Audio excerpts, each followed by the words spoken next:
it's Shani and welcome back to my channel. So I haven't done one of these like sit down chit chat videos in a really long time and it feels really good. So in today's video I'm doing my January favorites. I can't believe this month is like nearly over already. So weird. I have a lot of beauty products to share with you guys today, so let's go ahead and get started. The first product that I have literally been obsessed with is the Too Faced Born This Way foundation.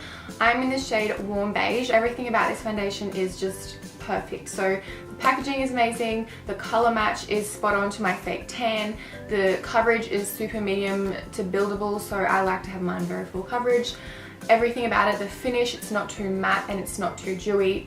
There's nothing bad to say about this foundation. I would have to say this is one of my favorites, and it is just as good as my Giorgio Armani Luminous Silk foundation, except this one is a bit more full coverage, and that one is nearly $100 and this is a lot cheaper, so would definitely recommend this if you are after a new foundation. Next thing is the Bobbi Brown foundation stick. I've never been a huge fan of cream contouring until I bought this. This is in the shade 6.5, which is perfect for me. I know a lot of people use the shade 6.5, so all I do is put it under my cheekbone and I draw a thick line and then I blend it out with my beauty blender and it just looks so bronze. It's just the color that really makes you look sun-kissed and tan, and it's just a really easy way to contour. Need to have a breath. I'm like, every time I talk about makeup I get so excited. Anyways, I always used to think cream contouring was kind of like a waste of time because you can always just add a powder bronzer to the face because it's so easy to do that, but I feel like this does leave a little bit of a nicer finish. It's a bit more natural because it's not like powder or anything, so you have to get this right now. The next thing that we have is a face wash. This is the Pfizer X antibacterial wash. A lot of people have been asking what I've been using on my face because my skin has cleared up so incredibly much since probably about 6 months ago. If you guys watch my videos, I had pretty bad, did I just have a testy? I had pretty bad acne, so I use this 3 times a day, in the morning and then after I wash my makeup off in the afternoon and then before I go to bed. So this gets rid of like oils and dirt and stuff, and it also helps prevent breakouts and acne. I love this stuff. Jonathan uses it on his body as well when he gets little like red dots on his back. I never really cared too much about my skincare routine until I went to get my skin looked at professionally, and after that I've just been super picky with my skincare, so this has just fit in super well because excuse me, it doesn't mess up my pH levels, which was one of the things that was drying out my skin before. There was a few products I was using that I would use to remove my makeup and it would just completely dry out my skin. Next up we have this Laura Mercier translucent setting powder. I'm sure you guys have heard of this on the YouTube world. When I first got it I wasn't too fond of it.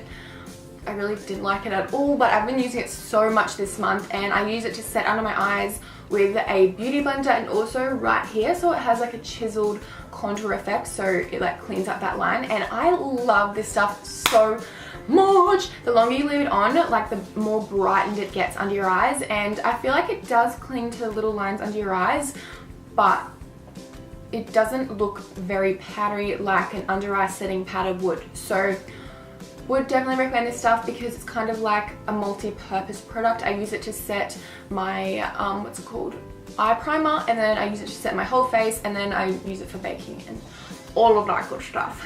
Oh my god, can we please talk about what is on my eyes right now? I'm so excited. This is the Inglot Pure Pigment Eyeshadow in the shade 85. This is honestly so stunning. It's super unique as well. It's not something that you would probably have in your makeup collection. It's an iridescent purpley green color, so it changes color in different lightings. It's like a really, really fine glitter. And what I use under it to make it stick and to make it not go anywhere throughout the day is the Too Faced Glitter Glue Shadow Insurance. This is one of the best glitter glues I've ever tried. Would definitely recommend this if you don't have one. I'm definitely going to go back and get some more pigments as well. Iridescent ones, I'm just living for them. 2 brushes that I could not live without. So this one is the Real Techniques. I think it's a powder brush, but I use it for bronzer. As you can see, it's nice and orange, so just under my cheekbones and around my face to warm it up. I don't know what it is about this brush, but it just makes my bronzer go on so nice and seamless and blended, and it takes 2 seconds because it's like the perfect size to do all of that. So I got this from Priceline and it was it was $60 on sale, and I was really iffy about buying it because that's a lot of money for a makeup brush. All of these brushes right here were about $20, but if you don't have a good bronzer brush right now, I would definitely recommend just getting this, just bite the bullet and get this, because it honestly does such a good job at bronzing up the face. If you've already got one, I don't know, $60, it's your choice. It's a lot of money. But I guess that is the only brush that I use to bronze my face now. The next one is the Anastasia Beverly Hills highlighter brush. This is the A23.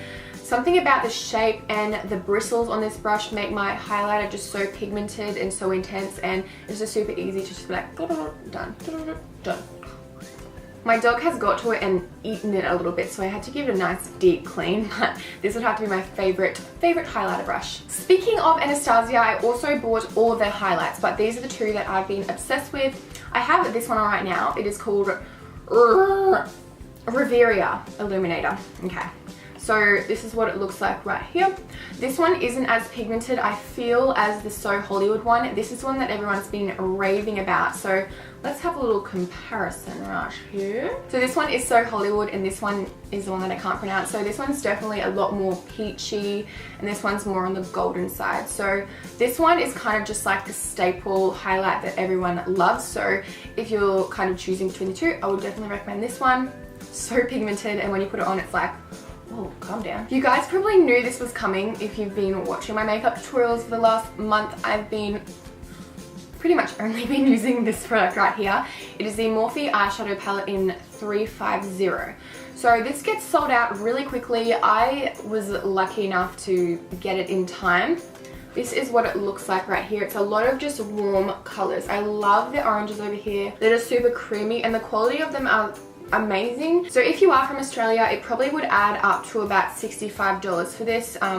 In American dollars, it's like 25 bucks, but $65 is what you'll pay if you live in Australia. Next, we have two blushes. These are from Essence, and they're probably like $3 or $5, and they are better than half of my other high-end blushes down there. So I had to give these bad boys a shout out. This one is in the shade 10 Adorable, and this one is in Autumn Peach. So this one definitely is a lot lighter, and I feel like they both match every single makeup look. You can make them look really subtle, like a nice, just a wash of color on the face, or you can make them really intense and just, I need all of them.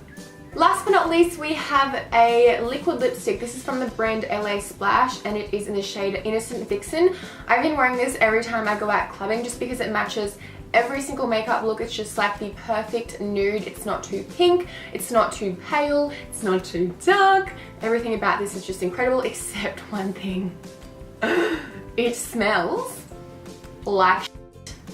So then we have my January favorites. I hope you guys liked it. I have so many makeup products in my cupboard right now that are new and I haven't used, so I'm pretty sure next month